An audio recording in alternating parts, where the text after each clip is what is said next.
notwithstanding all of the current dams that we have, the small dams that cause impacts to fish and river systems, the pollution, the exotics of the plant exotics, the fish exotics, plastics, these all form barriers, these all form impacts that ultimately influence the river continuity and the connectivity of rivers. And this is what we want to bring attention to. And we see this, all of these impacts in the numbers. This is the Living Planet Index from WWF. And what they show here is a 58% decline of vertebrates around the world from the 1970s. And if you compare the migratory fish group alone, there is a reduction in the biodiversity in the population numbers by 41%. So there is a real need for a focus on fish, and particularly the migratory fish populations, where they are declining at a rapid rate. And we've just seen now in the news the Chinese paddlefish going extinct, and really this is a call for action. We really have to do this, and we have to do something together. And as I don't know if any of you recognize this guy, Jeremy Wade. He's famous for his television series River Masters. He's an ambassador for World Fish Migration Day, one of a few. So we are also looking for ambassadors from Africa. So if any of you have any ideas of who we could contact, we would really like to hear from you. But Jeremy Wade, he says, the more people we can make aware of the problems faced by fish, the more chance we have to find solutions. And this is where World Fish Migration Day comes in. This one-day celebration where we can create awareness, where we can do this all together and raise awareness for fish and for rivers.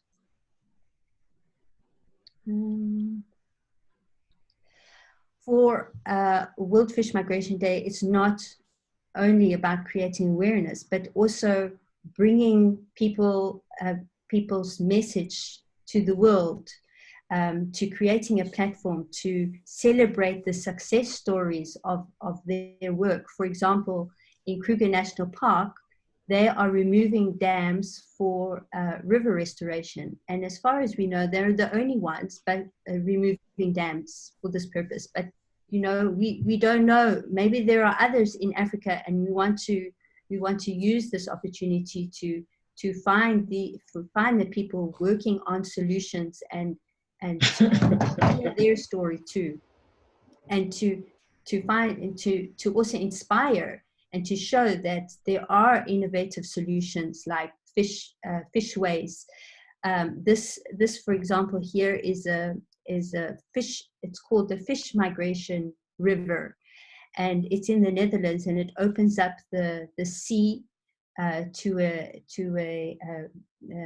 fresh water and the sea. It opens it up through an estuarine system. So it has this river system because the fisheries society didn't want the salt water coming in through the fishway. So they had to come up with design a system that by the time the salt water from the ocean gets into the freshwater side, that it's actually fresh water. And opening up the river systems in this way, you know, makes a massive difference. And this is an opportunity to find out from Africa, to connect with Africa for fish, rivers, and people, and to hear your story. And this is the number of events, a number of countries where we've had events in the past. And our ambition is that in 2020 we have events in at least one event in every country in Africa. So we can start making a difference.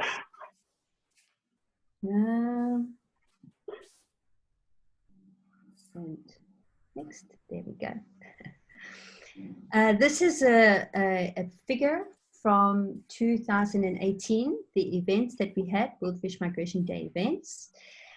And we want to fill this up completely with 800 events. That is our ambition, to have 800 events and across the world. And we have different hubs, and these hubs will connect the different events. So if you have an event in your country, we can try and connect with you through the hubs. And we're working on this hub, and if any of you are interested to get involved somehow, please let us know.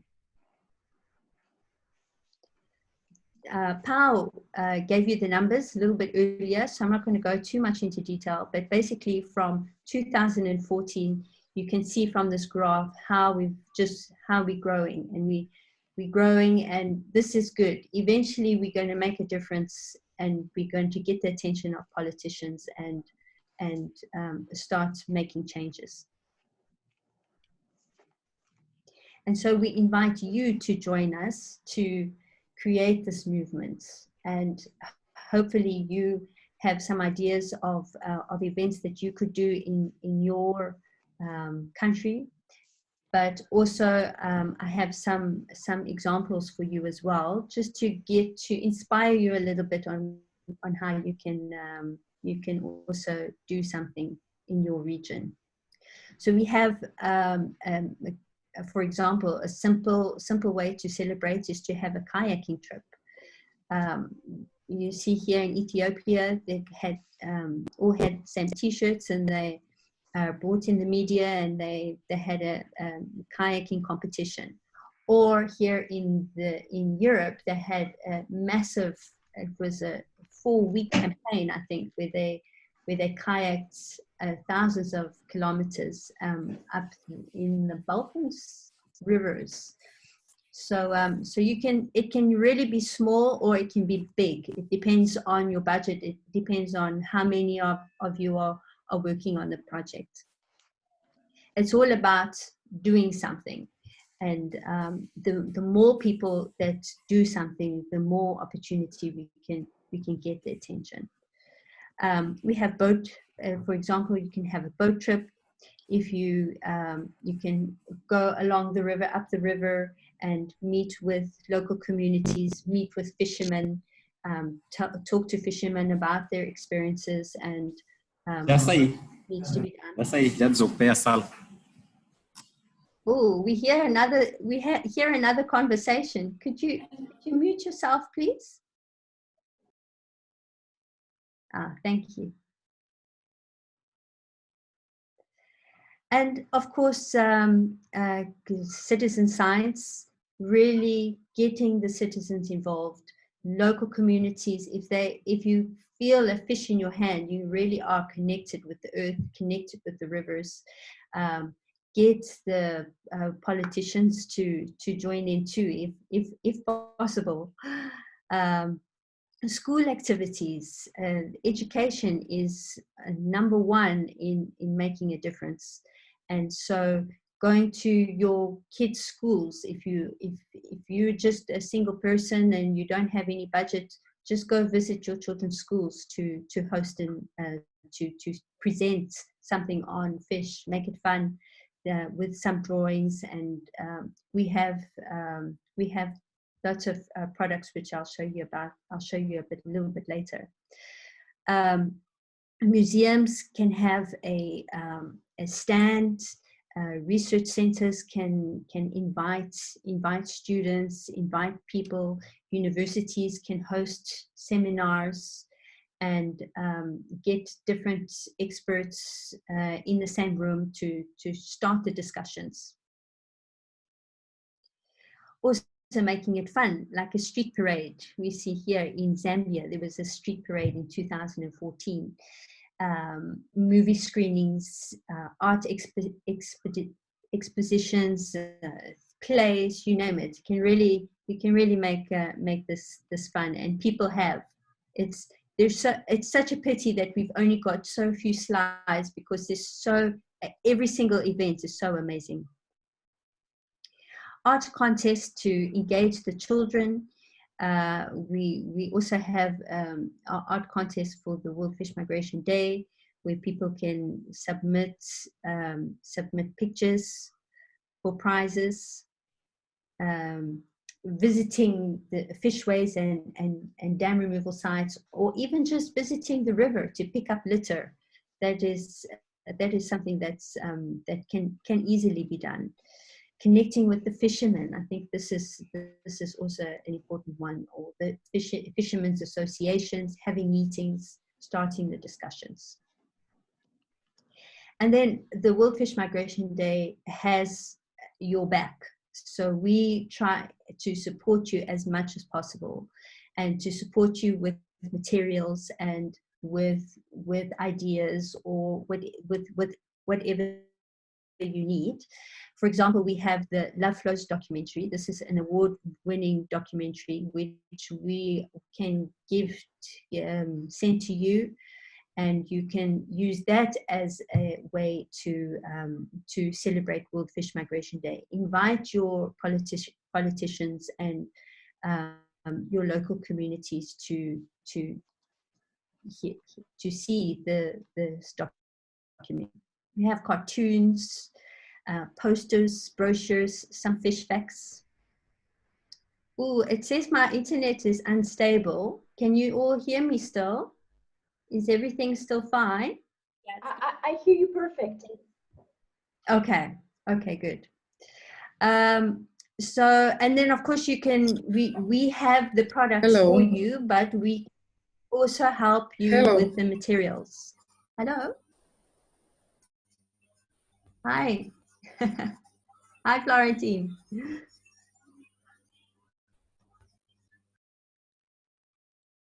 Okay. I've lost her there. I'll continue. Yeah, you can make your own materials. For example, you can make your own stickers. Here, this was in Kruger Park with making it fun with fish heads and a flag.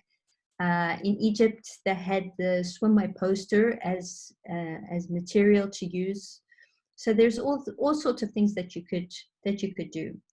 If you go to the website, you can have a look at the downloads in the download section here, and you can see what we have there for you. There are, most of the things are very generalized for all continents. There are one or two things focused toward Africa, but not so many. I hope that maybe we can try and improve that, and try and get some more Africa products out there. And of course, each event has their own, their own way of looking at things. So yeah, so if you need our help, you just let us know. And then to actually register an event, you can go to the events page, and there you can register your event for World Fish Migration Day. So I hope you a good overview about World Fish Migration Day and how you could possibly contribute. And yeah, and I look forward to our discussions now, to hear more about what your questions are, and where you think this should go. So yes, join us for May 2020 on the 16th. Great, thank you, Kerry. As I said, I apologize because my voice is terrible, so I would love that our work colleague Nicole will take over. Nicole, are you there? I'm right here, yeah. Thank you, Nicole. Hi, I'm Nicole. I am the Communications Fellow for the World Fish Migration Foundation. I'm originally from the United States, but I'm living in the Netherlands right now. And thank you guys all so much for coming. It's great to have so many people here interested in World Fish Migration Day. And I just want to get you prepped before Gordon presents about our Q&A portion at the end.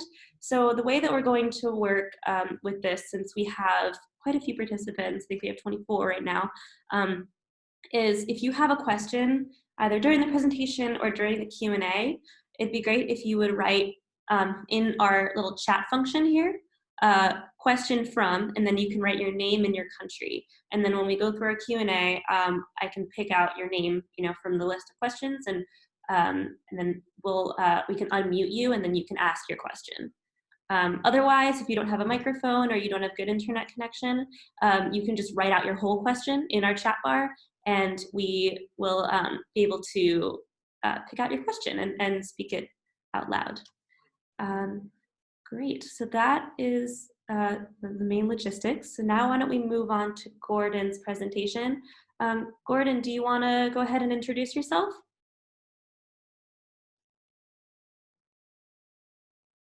You might be on mute.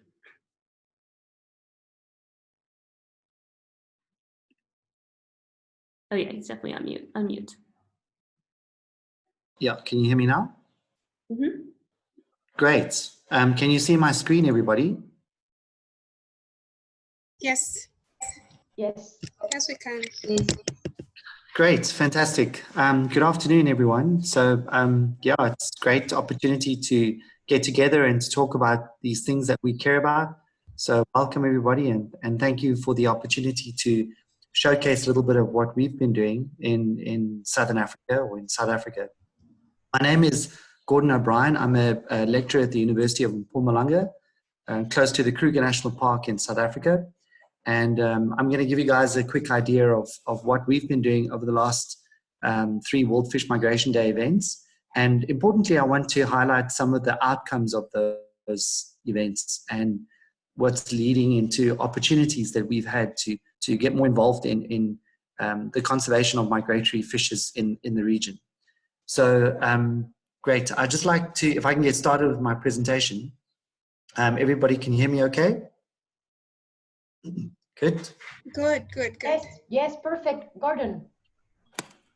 Great. So I've prepared this presentation in collaboration with 2 co-authors, and in particular because of a lot of the work that they have contributed to this. So I'd just like to acknowledge Robin Peterson from the South African National Parks. He's the fish ecologist in the Kruger National Park in South Africa.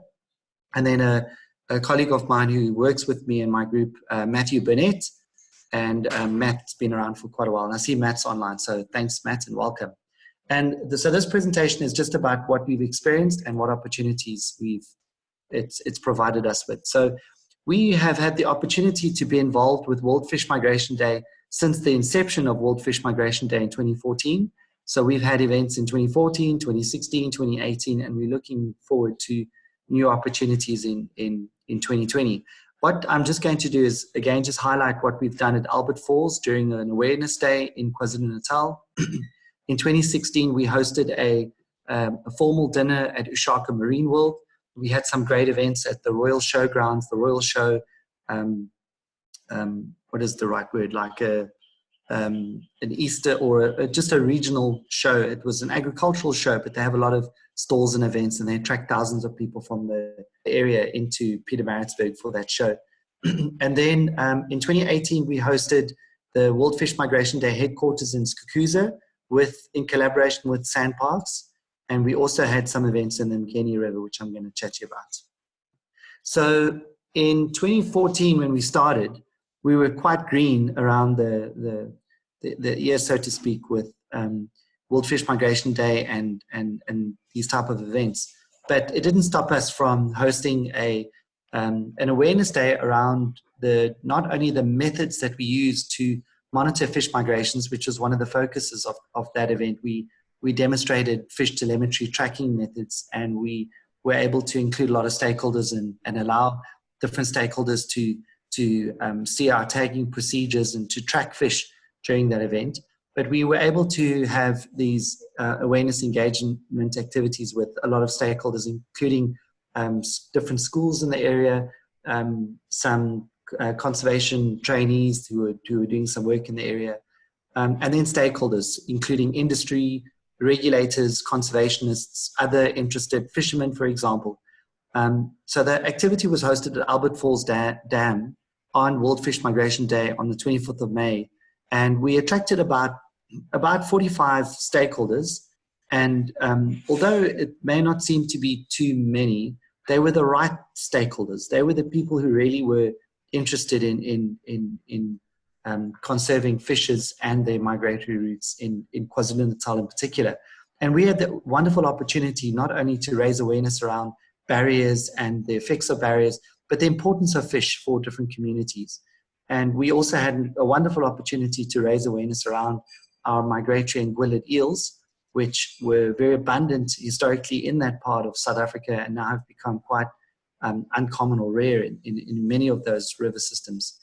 The event was a great success, and what was really valuable was the outcome. So not only did we have an opportunity to engage local conservation activities, in particular the Duzi and Mgeni Conservation Trust, who started introducing some of our philosophies around migration and river connectivity to a lot of their communities, their members, and the informal communities around Pietermaritzburg at large. But and then through the Institute of Natural Resources, they were able to start engaging with some local communities actively to start to transfer that message that we had to some communities in the surrounding areas. So I think the first initial outcome, which was very valuable, was that the message started to spread. We started very small. We had some dedicated stakeholders, and one of them was Mgeni Water, the local water, the supply organization, the organization that supplies potable water to Pietermaritzburg and the Durban community. And they saw value in sustainable resources and the importance of fish and the opportunity to use fish and migratory species and understanding of their biology and ecology to contribute to the management of water resources in the region. So just after the 2014 event, we started negotiating a program which was initiated, and Matthew Bennett, who's one of my co-authors, he's been working on this radio telemetry study looking at the movement of fish in the Mgeni River using this fish track program that's been that we had been developing in that time. It was pretty cool. Then in 2016, we hosted two major events. One was at the Ushaka Marine World. We had a formal dinner with invited stakeholders from the region at the Ushaka Marine World, and we gave them some presentations again on fish communities and the importance of the biology and ecology and the knowledge of the biology and ecology of species. We spoke about connectivity. We spoke about sustainable resource use. It was very cool. And I think we were able to then bring in some important context at the 2016 event, which I'll show in a moment. We also had lots of fun at the Royal Show in 2016, where the UKZN group had a stand, and Matthew was actually part of that as well, and won the event for the best, one of the best stands exhibits for that show during that period. We attracted a lot of interest, and that was really, really great. And again, school kids were very active with us. We had some examples of fishes. We also had some models, and some of our guys were running around with fish heads on, just promoting this idea of fish movement and connectivity, which was pretty exciting as well. The outcomes of that event really was the foundation of our discussions with World Fish Migration Foundation and stakeholders to initiate the South African Swimwear Program, which morphed into the African Swimwear Program, which was established shortly after the 2016 event. We also had very good buy-in, and we started connecting the different activities that were the different events that were being undertaken in the region. And through connecting some of those events together, we started to look at collaborative research opportunities, collaborative awareness opportunities, and that's really when our collaboration around fish migration started with the South African National Parks. And Robin Peterson, another co-author of this presentation, he then initiated, we together became the founders of, with World Fish Migration Foundation in the Netherlands, the founders of this South African Swimwear Program, which is now expanded into African Swimwear Program. And these things take time, but the message here is to show that, you know, if you keep at it and you keep growing, then they do grow and they do bear fruits. After the 2016 event, we did get some traction with the Department of Water and Sanitation and other local conservation authorities, including Isabella KZN and Wildlife. And what was really exciting is that we were able to, with the Water Research Commission, propose a workshop to bring members of the World Fish Migration Foundation to our region and host a regional roadshow where we engage with various stakeholders, and that's really where things started to grow. What was also very important about the 2016 event was that we really started to consider the importance of functional fishways. And although initially it was really the narrative around connectivity and maintaining connectivity, but not just the fact that you can build a fishway, but what is a functional fishway? And I think that discussion really started in earnest amongst our World Fish Migration Foundation partners and stakeholders after that event. And we've been able to fortunately get more involved in this sector to try and facilitate the connection of species across some of these physical barriers. In 2018, we hosted the World Fish Migration Day events, and we had the African headquarters in Skukuza, and that really was incredible. We had opportunities to bring various school groups into the park over 2 days. We set up events in Skukuza, and we attracted tourists to come in. We had some dedicated stakeholders come into the park themselves. Kerry and some of the guys from World Fish Migration Foundation came in and contributed to the event. We were able to demonstrate fishway designs and opportunities. We had local species on display, posters and awareness, and this little LEP, this little eel game, was a great hit as well that day. So it was really exciting and very useful. It's so, as Kerry suggested earlier, it's so valuable to really get the message across when people can see and touch and engage with you on this level, and all about fish migration, which is pretty special. Kerry showed this picture already from a different angle of some of the dams that were removed in 2018. And what's pretty exciting is that although some initial motivation, a rationale for the removal of barriers was not necessarily migratory fishes, it really has become a strong driver behind the removal of these barriers in the Kruger. And we've had opportunities in the last few weeks to go and look at movement activities where some species are initiating some of these mass migrations to try and to continue to promote that message about the importance of migrations. And now we're in that phase, I think, where we're starting to put evidence together to start to justify some of these arguments that local migrations and local river connectivity is important. Then in the Mgeni, Matt and crowd there led this team of stakeholders who developed this. Sorry, Dr. Sorrel, can you put your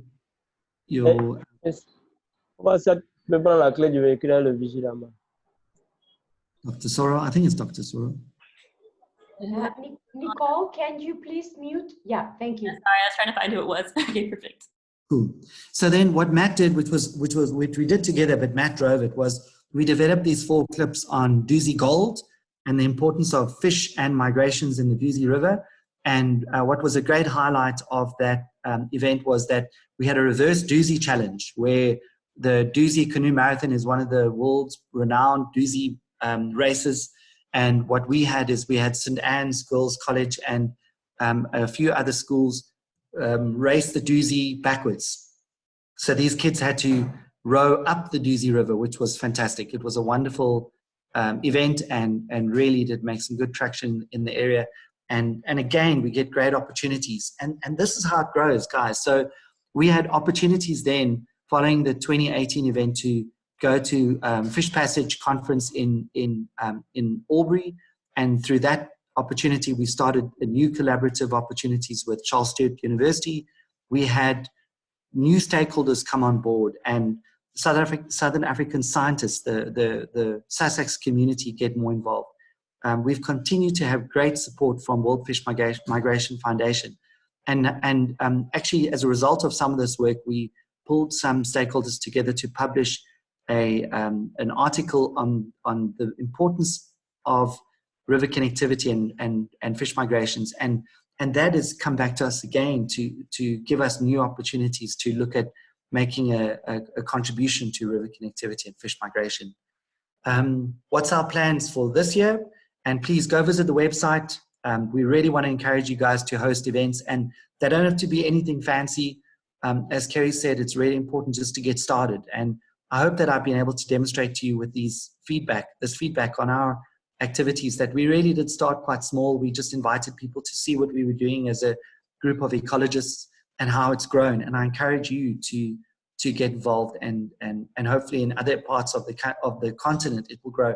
And I hope that we get more opportunities to collaborate and to share knowledge and to share opportunities and to facilitate one another to grow to improve river connectivity and manage these migrations, improve these opportunities for migrations in the region.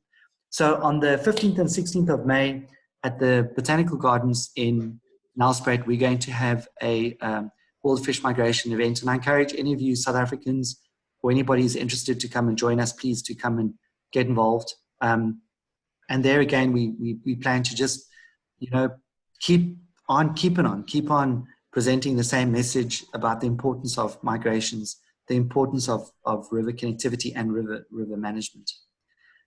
What I would like to do quickly is just give you a quick overview of what wonderful opportunities this has provided with us. So what we had the opportunity to do recently is to take the Southern African narrative and the fact that we have these wonderful landscapes and these wonderful opportunities, but to stakeholders around Asia and Australia in particular.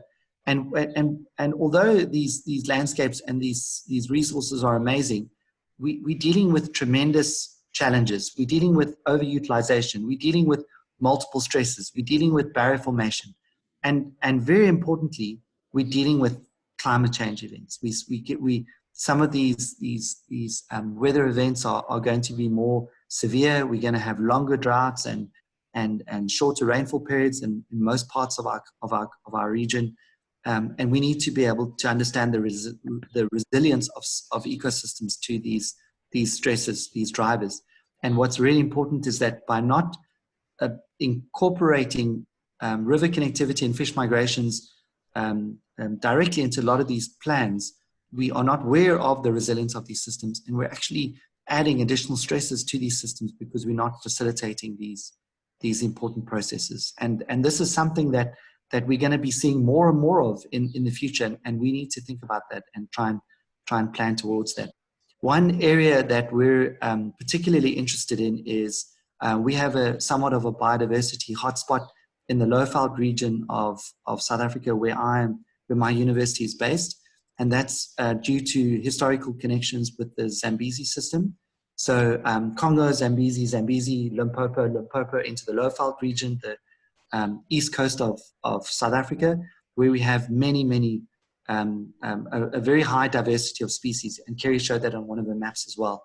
And unfortunately, or just before I get to how the populations are doing, we have some idea of how those species colonized this part of Southern Africa. We have some idea of different migratory pathways along the upper, more temperate parts of the catchment, the main stem along this is the connection and movement of species within some of these major tributaries, seasonal tributary migration, seasonal activities, and then importantly, the importance of connectivity and how this region would go through a boom and bust cycle, but that cycle's being disrupted. And why has it been disrupted? Because of barriers, and not only the barriers that we have, but the barriers that we're forming, the barriers that we're planning, as well as other stresses, temperature stresses, flow stresses, water quality stresses. And what has that resulted in is many of these populations are become very rare across the catchment, and we've seen a decline in population throughout the region. So although the populations are not a lot of these species are not necessarily have conservation status or listing, declines have decreased. And so too has the relationships between communities and these species, where we know that there have been linkages, and there were stronger linkages between communities and migratory fishes. And a lot of those linkages are falling away, and people are becoming less dependent on the resource. And as a result, there's less interest in the resource, and our awareness of the well-being of those resources is continuously declining. which is something we need to address. So what are we doing? Well, we're working on some migratory work, and we, with some of our colleagues, have a nice new program to look at the migratory routes and disruptions and the importance of migrations in the Komati catchment, and what are the cost benefits of re-establishing connectivity. Because it, you know, in some cases, and this is an example where re-establishing connectivity may actually facilitate the movement of some alien invasive species. So we need to understand what is the importance of connecting on a case-by-case basis. But we definitely have opportunities to work on that, and our knowledge of the life cycle of these species and the importance that these species have. Why? Because we want to maintain these migrations. We want to incorporate this information and these processes into legislation, into policies, so that they are considered directly, so that we can possibly make a contribution to fish communities. You know, we want rivers with lots of fish. We want lots of people who are enjoying those fish in those rivers. And we want to make sure that those populations are sustainable. And hopefully, Dr. Johann Engelbrecht, who passed away a while ago, one of his arguments was that if we don't do something about this, we're going to kiss these species goodbye. And that's something that we collectively have a responsibility to address and to avoid. And we can't do it alone, guys. We need everybody to be involved. We're just one part of the bigger picture, and we need everybody to engage from the bottom up, from the top down. We need all different sectors of society to get involved, and I'd really encourage you guys to do that. That's me. Thank you very much. Thank you so much, Gordon. So interesting. Thank you so much. All right, so why don't we begin our Q&A portion? And I know we're a little bit over time, so I think we might be going until 1:10 European time. So if you need to leave after 10 minutes, that's completely fine. So for the Q&A, like I mentioned before, if you have a question, please write your name and your country in the chat function, or write your entire question in the chat function. But we're going to start off, and feel free to write while we're talking. We're going to start off with just 1 or 2 frequently asked questions just to get things going. We're going to have our wonderful presenters, along with Ruth and Pao, answering your questions. So the first one, this is a question that we get a lot, which is, what materials can the World Fish Migration Foundation provide us with for our event? Maybe Pao or Ruth knows the answer to that. Yeah, so hi everybody, my name is Ruth Kabera and I am in Kenya currently. I know I have been in conversation with most of you, sending me invitations here and there while I was in Spain, but currently I'm in Kenya. I'm a student at Kenyatta University, but I also work for World Fish Migration Foundation, and it's so great to have all of you here. So to answer your question, in our website, if you go to our website, you're going to find, Pao, do you mind sharing? Yeah, that's what I was trying to tell you. Yeah. So if you go to our website and we have an option called downloads. Yes. If you click on downloads, then you're going to have all manner of downloads. You have the World Fish Migration Day invitation. You can download each one of them. Then you have the promotional materials. We have the documentary press kit. Here you have the Lowveld documentaries, which was released in May of 2019. So you're free to screen the documentary.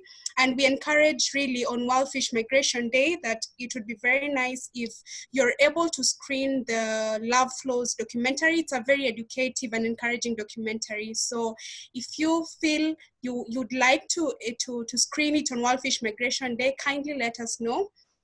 And we have the educational materials too. We have, sorry, Ruth, yeah. Just before you forget, in the educational materials, you can not only find fish species fact sheets that you can download, or coloring pictures for children or infographics. You can also download educational books for children too, in English and in Spanish. Okay, so you can download all this material for free. Sorry, Ruth, you can continue. Thank you, Pao. Then if you scroll downwards, further down, yeah, we have the WFMD reports, and we have magazines in the magazines that talk about different things that have been happening and updating different stuff.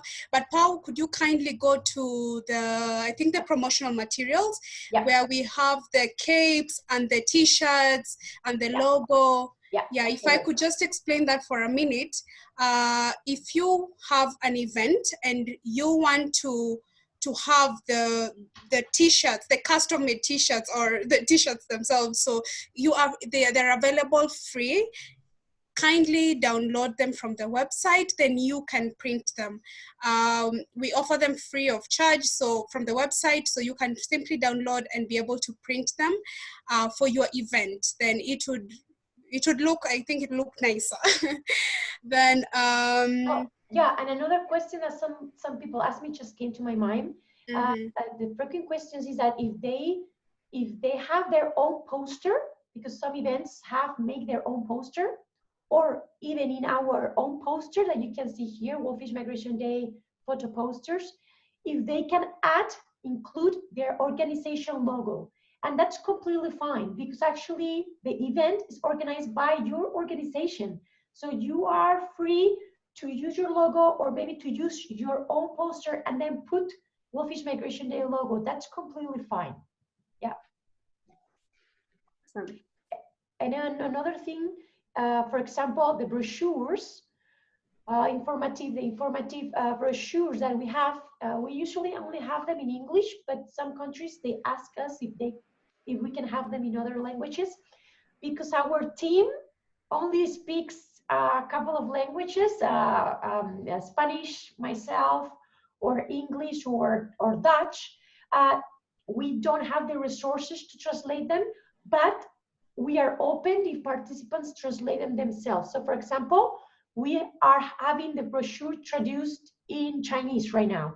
So once our participants translate the brochure in their home country language, they give them the translation, and we make it in the official format, and we put it online for everybody to download it in other languages. Yeah. Great, thank you so much. So now it looks like we have some questions in the chat bar. Thanks for putting those in. So our first one is from Dr. Matthew Ross from Johannesburg, South Africa. And he writes, I see fishway models were showcased at a roadshow event in Skukuza, Kruger National Park.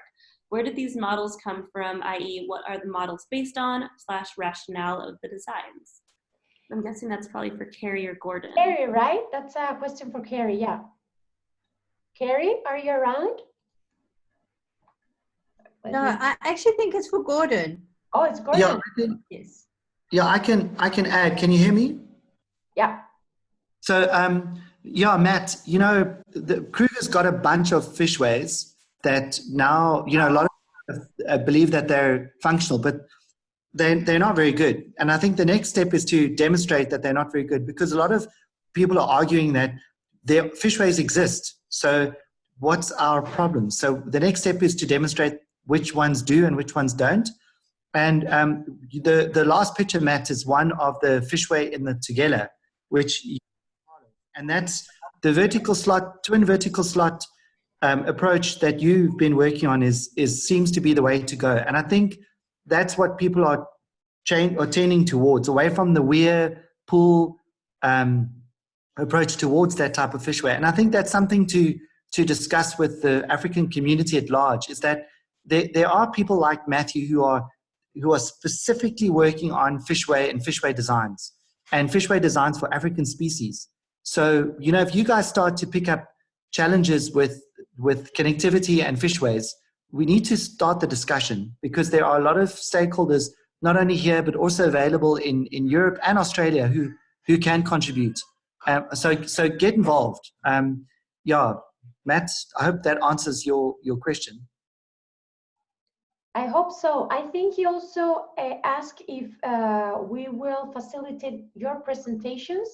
So I will ask the presenters later, and I think that if they are available, we will make a PDF and we'll send them to you by email to all of you, if that's okay for the presenters, okay? Yeah, good with me. Super. So we will send them on PDF, because I think Kerry will be okay too. Kerry, at least Yeah, for go for it. information. I won't be able to stay too much longer. Was there any question specifically for me? Right now, I don't see any question specific for you, Kerry. I can see there's Fondo from WWF Mozambique. He has a question too. For the work in South Africa, I would like to ask, how did you assess the freshwater species? Oh yeah, sure. Maybe Kerry, you could chip in.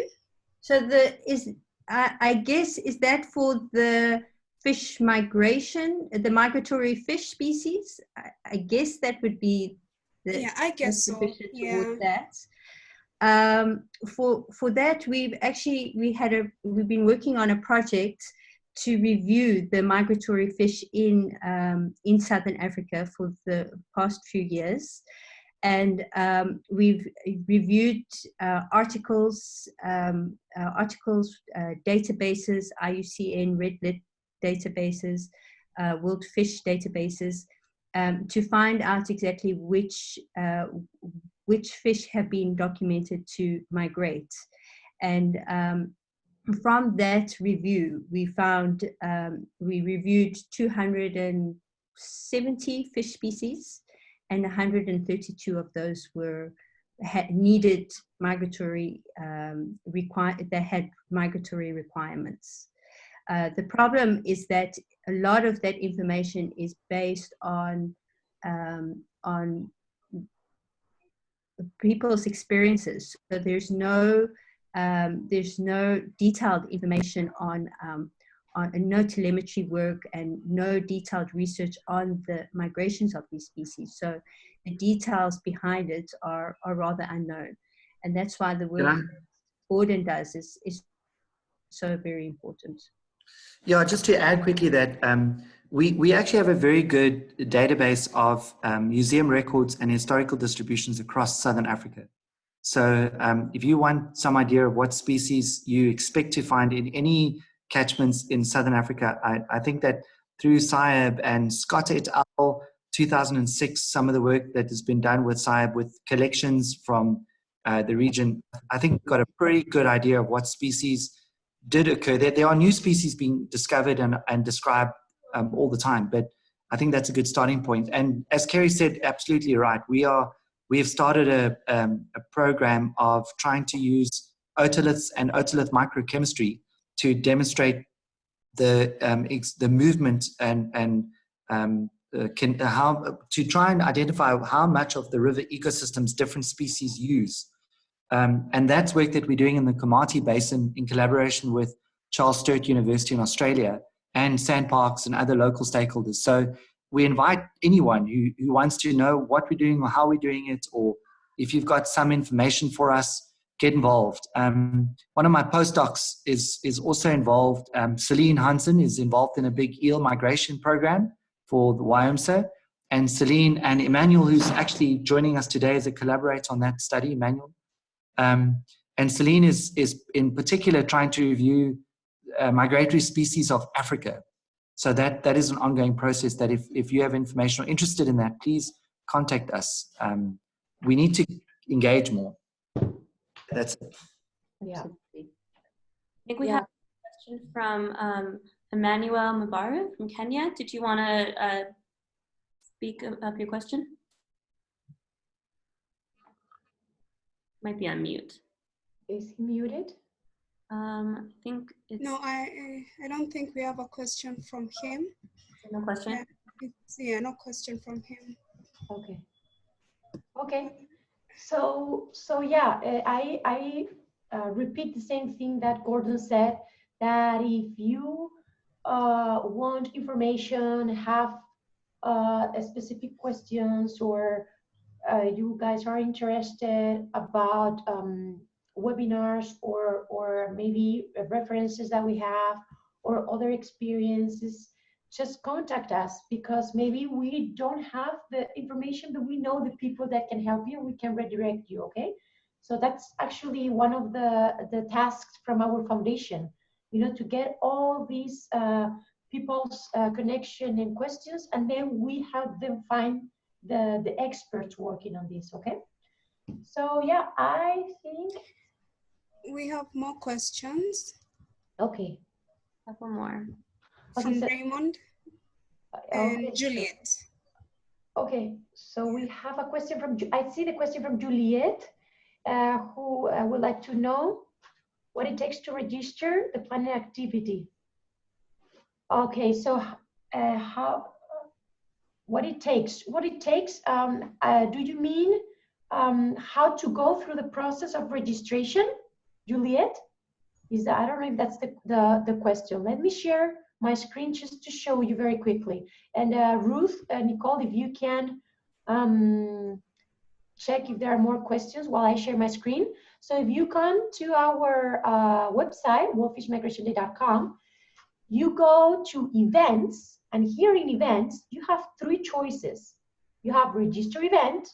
If you want to register your event, you can check all the events for this year that are already to register, which we only have, I think now, 194. These are the events that are right now registered for 2020. And you can see past events, only the ones who sent us feedback. So you can see pictures and descriptions of past events from 2018, 2016, and 2014. So if you wanna register your event, you go to the first option, register event, and here you put your name, you fill in all this form, and once you fill in all this form and you send it, we receive it and we activate it and we let you know. And in the moment you register your event, a personal event account will be automatically created for you, so you will have access directly to your event. So you will be able to modify your event description, because if you wanna in a month, you have extra information you want to share, if you want to put more pictures, if you, for example, have more partners, because sometimes events are not done by one partner. There are events that are organized by 2, 3, 4, 10, 15 partners. So if you want to add suddenly more partners because your group of event organizers are growing, then you log in your event account, and you modify all the information and you update your event anytime you want. We just have to activate. Oh, hi, I see a little kid, a little child there. Hello. That's so cute. So yeah, I don't know if there's more. There are more questions. Nicole, Ruth, I don't see now the chat. There was one from Raymond, I believe. Yeah.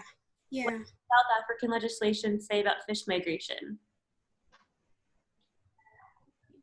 Can you repeat what? Oh, it's what does South African legislation say about fish migration? Oh, okay. I actually sent him a quick response. So I just wanted to suggest that, unfortunately, it's supposed to consider it indirectly, where healthy ecosystems and ecosystems that have species that are representative of those ecosystems must be considered. So indirectly, the requirements of some of those species, if they are migratory, are considered in legislation. That's from a use regulation perspective. In indirect and from another perspective, if you want to make any developments, you have to present or represent through an EIA process the probable impact of developments on processes and species. But it's not being done very much. And as a result, we have fragmented our systems. So what we're trying to do is to argue, and we've published some work recently that demonstrates, or suggests rather, that some of the reasons why we can't achieve a lot of these requirements that we have for healthy communities and healthy populations is because we're not addressing direct river connectivity and fish migration. So I think that a lot of people are working in the space, and hopefully some things will change soon. Fantastic. Thank you, Gordon. Thanks to that question about what South African legislation, I would just like to share with you something very briefly, so you know the experience of other countries. In Spain, we have one of the best legislations for river management in Europe. along with Austria. We are the only ones who have legislation where it obliged, do you say obliged? It's obligatory on a dam. When you build a dam, it's obligatory. Well, to start, rivers in Austria or in Spain are free. They're free. They're public. They're public. And that doesn't happen in many rivers in Europe. In other countries like Sweden or UK, they are private. Most of them are private. So that makes a huge difference. So in Spain, they're public, and our legislation, which is pretty old, says that if you are going to build a barrier, you must build a fishway. This was already a suggestion in our first law in 1879. 1879, okay? This is very, very, very unknown for the rest of our, even our governments. And then it was totally mandatory since 1942. Okay, I just want to let you know that from this wonderful legislation that also says that when the dam owner, it's over with the use of the dam, when the dam use, you know, it's because the business or whatever, it's over, the dam owner must pay for the dam removal of the dam, of the out of the river. So the owner of the dam must pay for the removal and take out the dam from the river. Why these two laws? Because we are aware, or we were aware, that dams have very, very negative impacts on our rivers. Well, guess what? We have a wonderful law, but nobody has followed the law in Spain. It was there, very well written on a paper, but nobody followed. So what are the consequences of that? Spain, our Iberian sturgeon was extinct. Trout and salmon are barely extinct in most of our rivers, just in the very, very, very north part of Spain. Shad was extinct. European eel is almost extinct. And I could go on and on, okay? So we cannot depend and feed our people through our rivers. People cannot fish and eat through our rivers because there is no almost fish anymore. That didn't happen 200, 300 years ago. But now that's our reality. Our problem is that citizens like me or my father generation or my grandfather generation are not aware that our rivers were productive 500 years ago. We could fish, we could eat from them. They think this situation is normal, and it's not normal. And because we haven't followed the law, this is the situation now. And that's very difficult to recover, because especially in the situations where the species is gone. So when the species is gone, it's very, very difficult to recover anymore. So this is very important to learn from other countries, from these huge mistakes, okay? So that other countries don't follow and don't do the same mistakes as we did 80 years ago. So yeah, it was just a little example. Any more questions? Hello. Hello. Hello. Hi, this is Michael. Hi, Michael. I've just joined. Yeah, I had difficulties using Explorer, so I've used the Chrome. Okay. Thank you. Great. Yeah. Thank you. So does anybody, oh, okay, let's see. Questions? What of water quality barriers? Is there any available material for education proposed? Will Wolfish Migration look at education around this, as we have large stretches of rivers that even without dams are unsustainable for the maintenance of fish diversity? Wow, this is a long question. Water quality barriers. I guess, I'm not sure if Simone from South Africa is asking about water quality barriers like chemical and pollution barriers. I'm not sure if that's what Simone is asking. That's what I understand by water quality barriers. Yes, pollution barriers. Yeah, that's the only idea that came to my mind. That's another type of barriers. And as I said in the very beginning of the webinar, this really depends on each country and continent. For example, now in Europe, pollution barriers are not such a big problem as 40 years ago.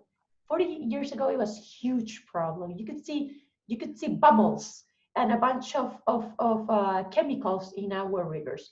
And now that has improved a lot. Not completely gone the problem, but has improved a lot. In other countries, it's a huge problem. So if that's a problem on the river as a barrier, we have to address the problem, but we have to really focus and tailor, make this like a tailor by country, because it wouldn't make any sense that, for example, in Bolivia or in Chile, just maybe to address and focus on the problems we have in Spain, right?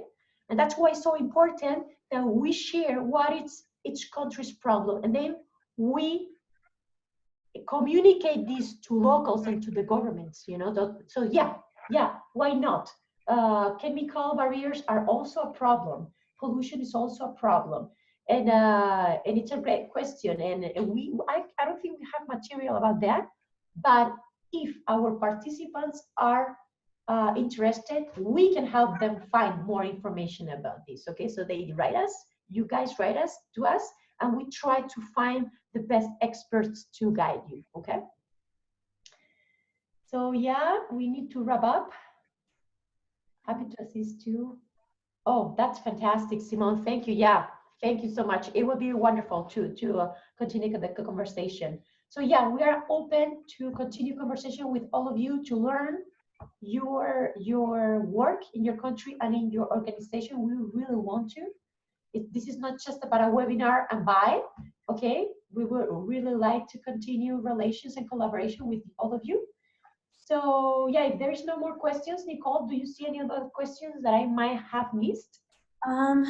I don't think so. And also, if you do have any more questions after this, we are happy to answer them. I believe Kerry and Gordon provided their emails. Ruth might provide an email, Pau as well.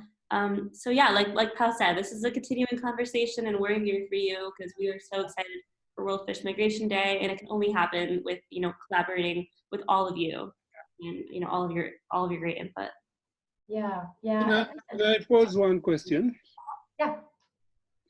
What's the objective of this webinar today? Sorry, I came a little late. Well, more or less, it was to first introduce what's World Fish Migration Day and the goals, and that's what we did in the beginning. Then Dr.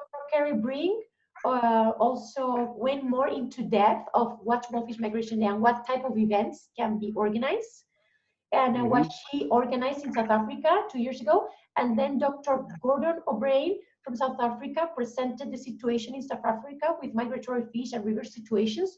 And then after that, we wanted to get maybe questions from potential participants, if they had any question of how to participate, how to register the event.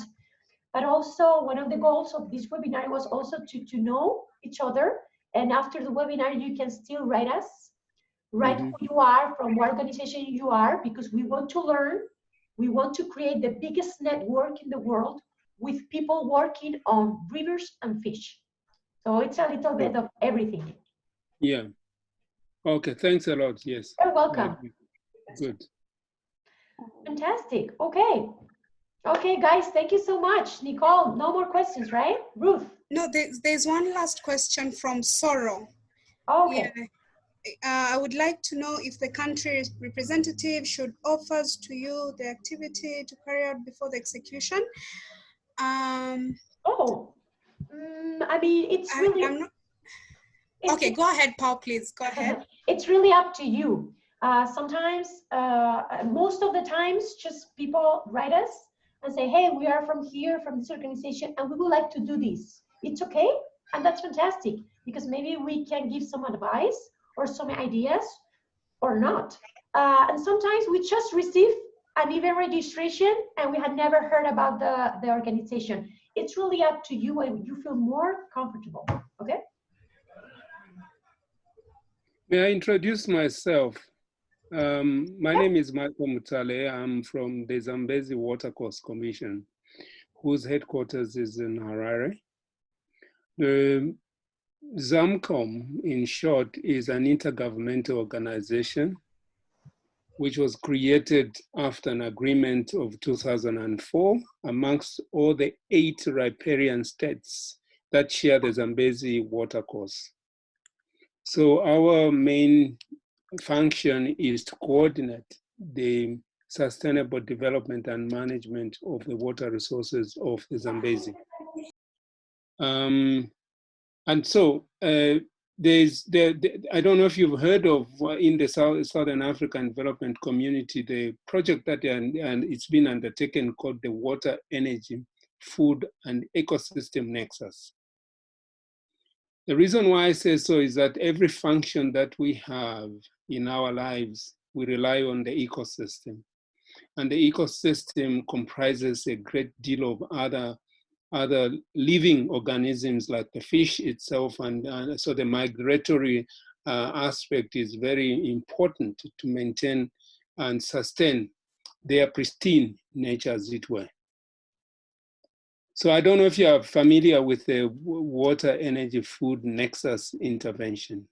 No, I'm not familiar. I don't know if Gordon Yeah. or Kerry are, because they are from Africa.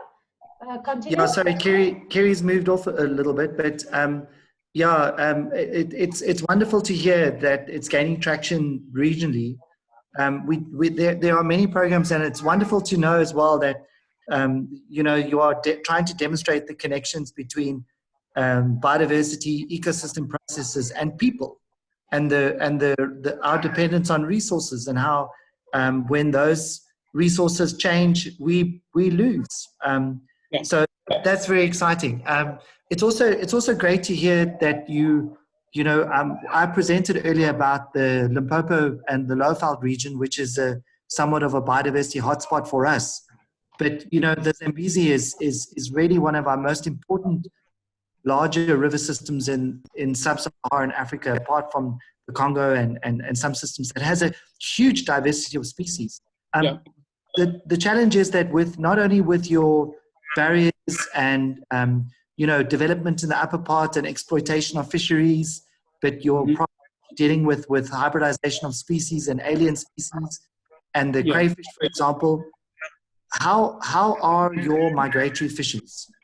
And I think what we're interested from a World Fish Migration Foundation perspective is really raising that banner to say, within the Zambezi, especially in the lower region where you've still got connectivity, what species are migrating, what's important from a migration perspective, and how can we help you protect those processes? Right.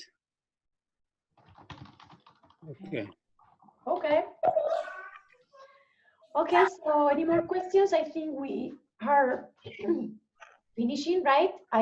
We just got a question on a chat from Soro Jaya. I'm not sure if I pronounced the name well, sorry. Soro was asking if we had, as a foundation, any funding to help events happen. And I was answering Soro by chat that sadly we don't have funding, because there are so many organizations participating, so many. I mean, last time was 3,000. So we don't have any money. But I just want to encourage you guys to participate either way, because it's not about really funding. Like it's maybe some organizations can do or organize an event without any funding, because you have to try to take advantage of your resources, of your tools. So for example, if you are a sport fishing association, well, if you're a sport fishing association, I don't think you are going to organize a conference, right? Because you don't have the infrastructure. But you can organize an excursion to the river and a fishing course, for example, for children for one morning. That's an event, because you are educating children. Or a universities do have the infrastructure to organize a seminar, because they have the venue and they have the experts. So universities many times organize a seminar. So it really depends also in your infrastructure and resources. So try not maybe to for the first time at least, try not to spend money, you know, that can come later. Other people try to ask for funding and apply for grants for their event. And we suggest them that they can maybe apply for grants for big organizations, big NGOs or big organizations in their country that they already participate in World Fish Migration Day. For example, WWF, that happens. WWF and the Nature Conservancy are sponsors from World Fish Migration Day. So sometimes it's an idea to contact your WWF office in your country to maybe ask for some help. That sometimes work, okay? So that's just an idea, but it's not completely necessary, okay? So thank you so much, Nicole. I think we're ready to wrap up. Yeah, I also want to let you know that we have a frequently asked questions page coming on our website in 1 or 2 weeks. So if you follow our newsletter, we're going to be announcing when that's launched, and it should have a lot of information about funding, promoting your event, contacting the press, and a lot of other things. So you have that in addition to us as resources. And so, yeah, again, thank you. And also thank you so much to our presenters and to all of you helping to answer questions, and all of you for joining. Yeah, thank you so much. And then just for you to know that you will receive an email, I guess, from Nicole with a presentation of Kerry and Gordon on PDF and extra information, links that might be useful for you also, okay? Well, thank you, everybody. You so Good. much. Thank you Thank so you so much. much. Nice to Bye-bye. meet you. Bye-bye. Thanks so much. Bye. Bye, guys. Bye. Thank you very much. Bye-bye.